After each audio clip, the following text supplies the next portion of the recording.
The most dangerous poison in the world doesn't come from a snake. It comes from the smile of someone who eats at your table. We are taught to be kind. We are taught to help. But no one tells you that sometimes, when you pull someone out of the mud, they use your clean clothes to wipe the dirt off their own hands. Today's story isn't about a hero. It's about a mirror. Look closely because you might see someone you know in it. Or worse, you might see yourself. Meet Leo. Leo was the kind of man who would give you the shirt off his back. He had a childhood friend named Mark. While Leo worked 14 hours a day to build a business, Mark was struggling, drowning in debt and bad habits. Because of loyalty, Leo brought Mark into his company. He gave him a desk, a high salary, and most importantly, his trust. Leo treated Mark like a brother. He shared his secrets, his future plans, and his vulnerabilities. But here's the thing about human nature: some people don't want to be saved.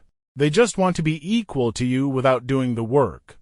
Every time Leo helped Mark, he wasn't building a friend. He was feeding a monster called envy. Months passed. Behind Leo's back, the atmosphere started to change. Mark wasn't grateful. He was bitter. He started whispering to other employees. He started planting seeds of doubt. Leo thinks he's better than us, he would say.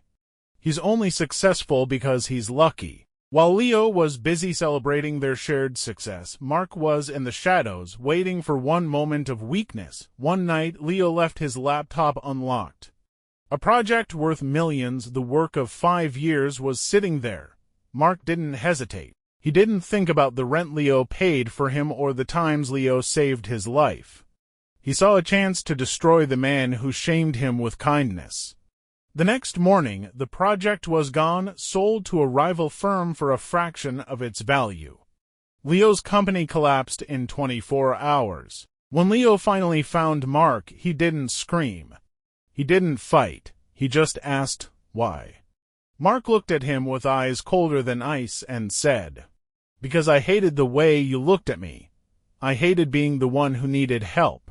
Destroying you was the only way I could feel like you're equal." The lesson is bitter. Not everyone you lose is a loss. Sometimes the help you give is the weapon they use against you.